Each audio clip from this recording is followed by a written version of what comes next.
اعوذ باللہ من الشیطان اللعین الرجیم بسم اللہ الرحمن الرحیم. حاضرین و ناظرین السلام علیکم. تحفہ یاری علیہ السلام مدد. صبح کی پہلی ساعت حجت خدا عجل اللہ تعالی فرج الشریف کے نام. آج ہم اپنے اہل سنت بھائیوں کی کتب سے امامت کے جھوٹے دعوے دار اس کے حوالے سے گفتگو کا سلسلہ جاری رکھیں گے. كنا عند ابن مسعود فقال له رجل أحدثكم نبيكم صلى الله عليه وآله وسلم كم يكون بعده من الخلفاء؟ فقال نعم وما سألني أحد قبلك وإنك لأحدث القام سنا سمعته يقول یکون بعدی عدت نقباء موسیٰ علیہ السلام.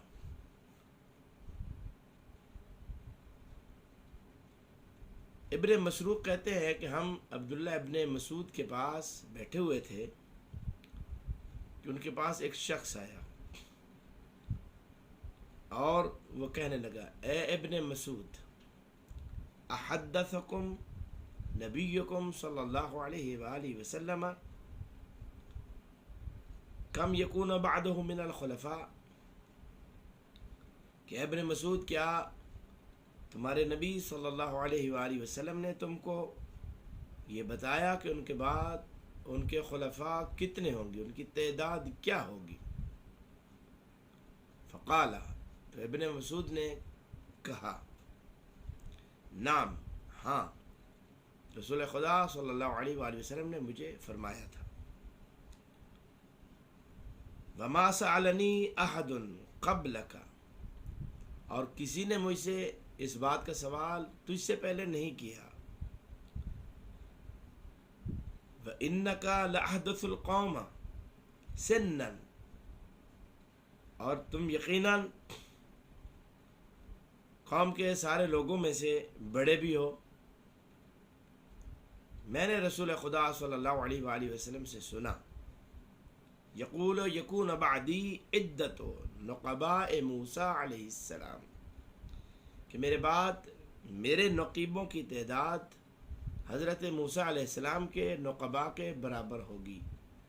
گویا قرآن پاک نے اس بات کی طرف صراحت سے اشارہ فرمایا ہے کہ موسیٰ علیہ السلام کے نقباء اس کے اوصیاء 12 تھے، 12. تو رسول خدا صلی اللہ علیہ وآلہ وسلم نے فرمایا کہ میرے بھی نقباء اور اوصیاء 12 ہوں گے. اب ہمیں دیکھنا یہ ہے، ہمیں استعداد کو پورا کرنا ہے کہ وہ نقباء جس کو رسول خدا صلی اللہ علیہ وآلہ وسلم نے اپنے اوصیاء فرمایا ہے وہ کون کون سے ہیں، ان کا معیار کیا ہے. میں دعا گو ہوں کہ اللہ تعالیٰ بحق محمد و اہل بیت محمد علیہ السلام ہمیں صحیح معنوں میں حضرت رسول خدا صلی اللہ علیہ وآلہ وسلم کے حقیقی جانشینوں کی معرفت عطا فرمائے. والسلام علیکم ورحمۃ اللہ وبرکاتہ.